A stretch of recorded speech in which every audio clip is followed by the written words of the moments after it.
Welcome back to California Unearthed. I'm on Highway 45 here in Glenn County. I'm going to go check out the final resting place of William Ide, or what possibly is the final resting place for William Ide. I'll talk more about that when we get there, but we're going to go check out the Monroeville Cemetery. It's a pioneer cemetery. The town of Monroeville does not exist anymore, and there's no remnants of it. So we can't go check that out, but we will check out the cemetery. Come join me as we go check out William Ide's final resting spot, or possible final resting spot.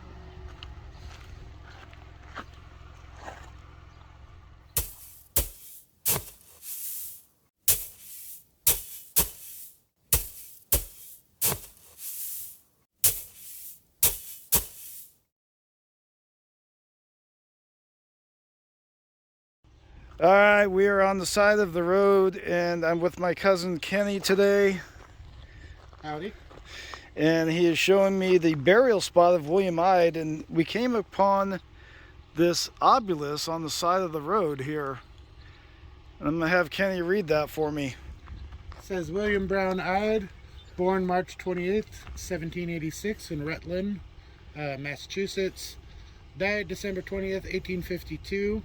Buried in an unlocated grave in the field approximately 800 yards to the east of this monument in Monroeville, then the county seat of what was known as Colusa County. And then around the other sides, it's got over here, it's got a kind of a list about William B. Ide's public service, early California pioneer, member of the original Bear Flag Party. Organized June 1846 in Colusa County, since changed to Colusa, to repeat again, as first and only president of the California Republic. Issued on June 18th, 1846, historic proclamation. Held a bunch of other offices as well. Yeah, he was judge, justice of the peace. He ran the jail. What else did he do? Treasurer. He did all sorts of jobs in Monroeville. Anything on this side? Nope. Nothing on that side. Let me check the other side. Oh, is it? Yeah. Amongst the weeds. Oh, no, no plaque. Oh, no plaque? No. Ah. All right. Let's see if I can't not get run over here.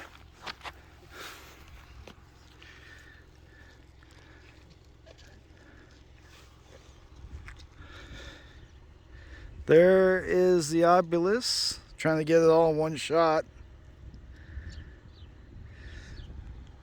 All right, let's go check out the cemetery. Get away from the road and we'll talk more about William Ide. The town of Monroeville was formed in 1850 by York P. Monroe, who was born in New York in 1816. Monroe may have camped out at the town site as early as 1848, back when it was the Rancho Capay Mexican land grant. Monroeville is located at the mouth of Stony Creek and the west bank of the Sacramento River, approximately 36 miles north of Colusa. Colusa County, now Colusa County, was created as one of the original 27 counties in California. Colusa and Monroeville were the only two communities of any size in the county. Monroeville became the county seat after a special election was held, supposedly because more people were passing through Monroeville than Colusa at the time. Court was held in a building called the Monroe House, which was a two-story building built out of the remains of the steamboat California, which wrecked nearby in the Sacramento River. The Monroe House doubled as a roadhouse, hotel, bar, and courthouse. The most famous resident in Monroeville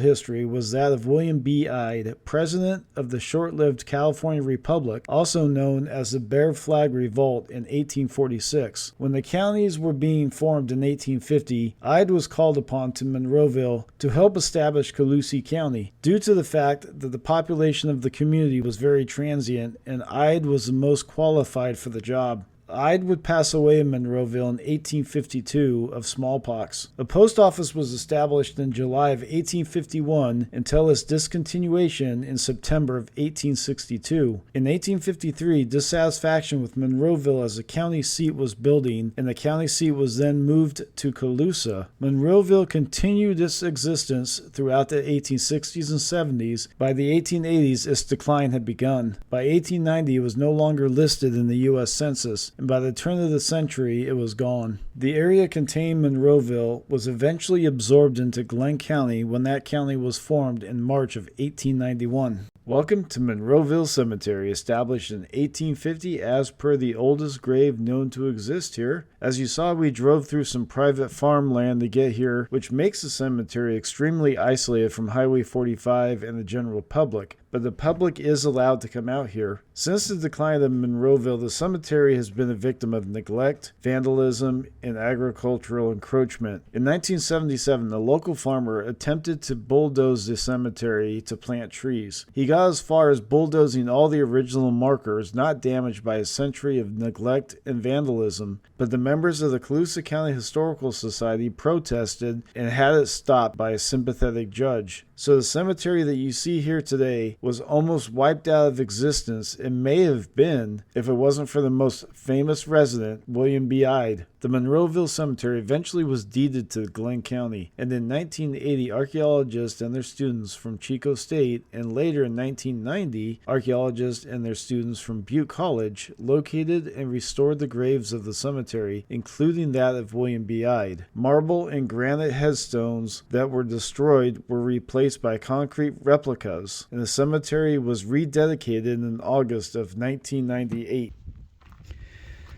Nevertheless, it's pretty cool, Pioneer Cemetery. See if we can't get in here.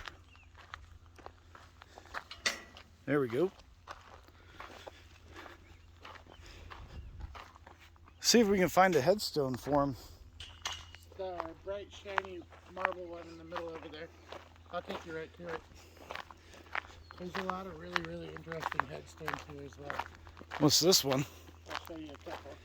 That says cemetery. Oh, this.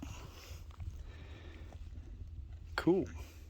If you look at this one right here, it says right here. Oldest known grave site in this Pioneer Cemetery, 1850. What's the name on that thing? No name. No name. A lot of the graves here are actually more modern gravestones because Chico State did a radar survey out here. I'm not quite sure when, but they relocated a lot of the graves. But they have some really interesting carvings. Like this one says, "Infant unknown for such as the kingdom of heaven." These people have some. And I did notice on Find a Grave there is a lot of unknowns out here. Yeah, right here's another unknown infant, known only to God, it says. Unknown adult female pioneer. Unknown child of God.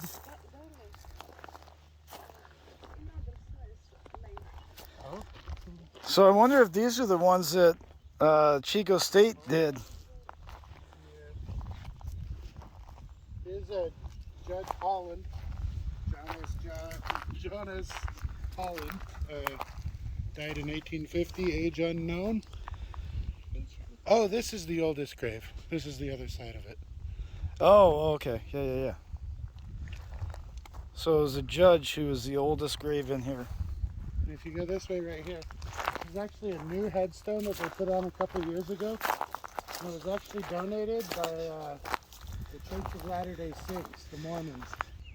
They believe that he may have been the first Mormon in the state of California.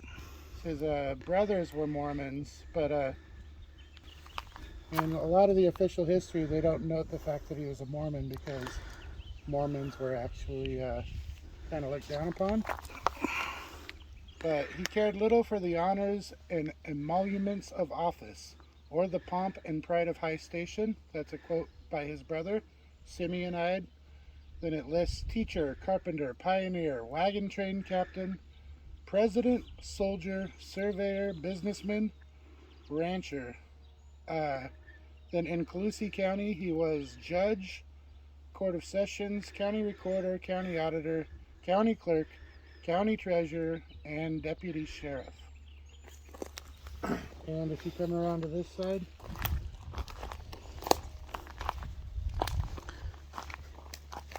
well, look at that. There's the bear flag.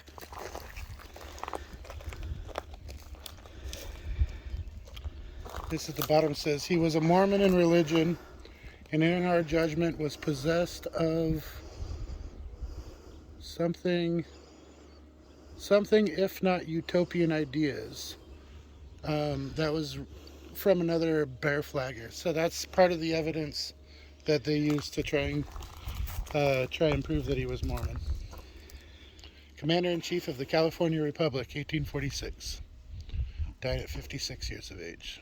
In 2009, David Freeman, a construction contractor and historical researcher, noticed that William Ide's grave, erected by Glenn County in 1998, was just a concrete marker painted white and filled with errors. Such errors as naming Ide governor of California, which he never was. He was the one and only president of California, or California Republic. Freeman made it his mission to erect a more accurate and refined marker. While looking for help, Freeman found Roger Ekins, a retired Butte College instructor, regional director of public affairs for the LDS Church, and a history buff, who has helped prove Ide's Mormon background. The marker you see here was donated by a number of different organizations. The Colusa County Historical Society donated the marble material. The Native Sons of the Golden West paid to have it cut. California Pioneer Heritage Association paid for the cement and other installation incidentals. Even one of William Ide's descendants, a graphic designer, laid out the inscription. Ekins and Freeman did most of the other work, down to etching the inscription by hand themselves. Here's a really cool photograph I found in the Mirren Library Special Collection, and it shows a marker for William B. Ide being placed on September 16th, 1949, and it was placed there by Herbert Chever, a distant relative of William B. Ide.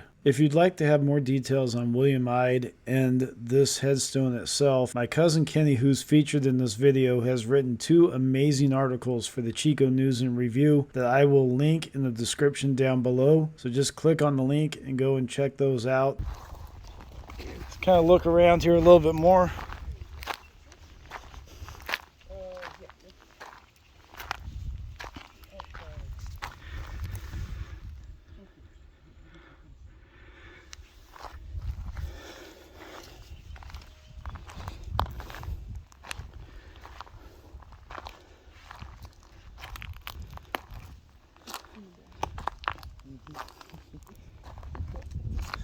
Wow. Nobody knows names. Yeah, there's a lot of unknowns in here. My favorite grave out here. Yeah, this one's cool. Bauman Nathaniel, hanged April 24th, 1852. Same year that William Ide passed away. Here's a local newspaper article talking about the day that Nathan Bowman was hanged in Monroeville. Pause the video if you'd like to read this. The best one in this cemetery is right over here.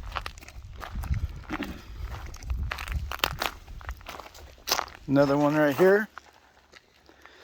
There's actually one of the original headstones there. Yeah. Most of these says vandalized grave marker on it. So most of these have been redone by Chico State, like you said. So this one right here, Bob. Oh. Sorry, I was... Sorry. It says male child, unknown, possibly buried alive. Oh, wow.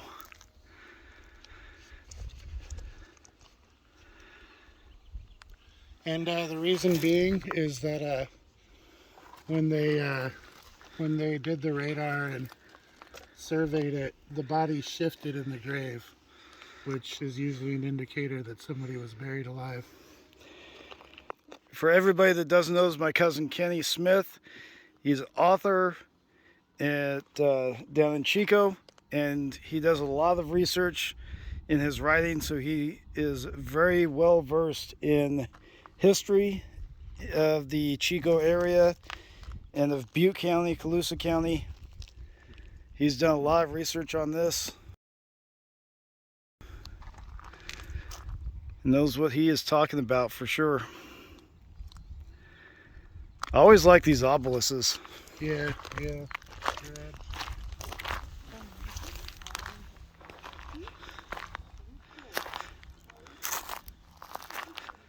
Oh yeah, a lot of talk about it too. Yeah. And the thing about this cemetery, it is surrounded No, it's just all by farmland. done a lot of old headstones. We had to go through farms to get to the cemetery back here. I don't know if you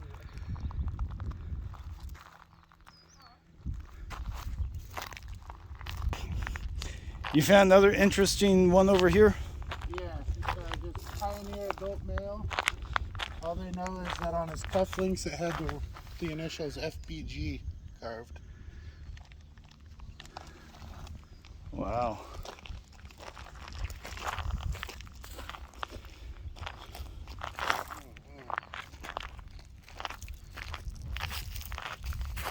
They all have really cool symbols, clocks, crosses.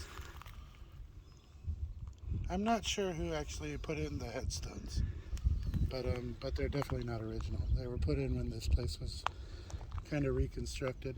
And you're telling me that the cemetery was vandalized and the farmers kind of encroached on it a little bit here. So it could have been a little bit bigger than it actually is. And then the Chico State came in. I'm really glad to see places like Chico State do that to the old cemeteries like this. Mm-hmm. They need to do that to more of them. And what's funny is probably not a whole lot of people know about this. Yeah, you actually have to spot the obelisk on Highway 45 and then drive through a working farm to get here. And a lot of people would probably trip out going, hey, are we supposed to go down this road? Yeah. Yeah, we had to take the chains off. We thought it was locked up.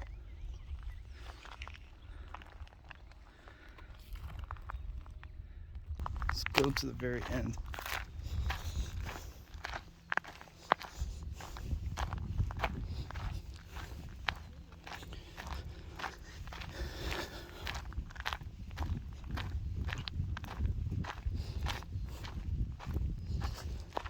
It's the far corner of the cemetery.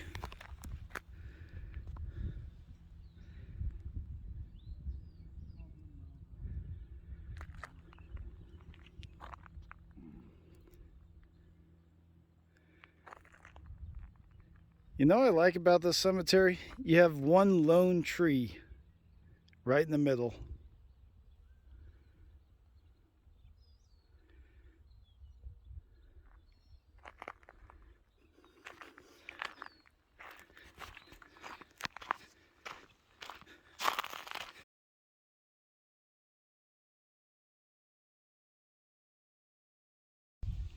Well, that's it for this episode of California Unearthed. Hopefully you enjoyed it. I know it was short and sweet, but this is a really cool cemetery. I'm glad my cousin Kenny brought me out here, and thank you for that. I appreciate it. This kind of finishes up my story on William Ide and the William Ide Adobe in Red Bluff. This was a nice conclusion to that video. So go check that one out. If you like this video, smash the like button, comment down below, and share this video with others, because like I said, the cemetery is out in the middle of nowhere and not a lot of people know about it, and they would just assume that William Ide is buried in Red Bluff at Oak Hill Cemetery with the rest of his family, which obviously he is not. He's right here in Monroeville Pioneer Cemetery. Thank you for joining me. We'll see you on the next adventure. I want to take this opportunity to say thank you to my cousin Ken Smith and his girlfriend Leanna for bringing me out to William Ide's final resting spot here in Monroeville Cemetery.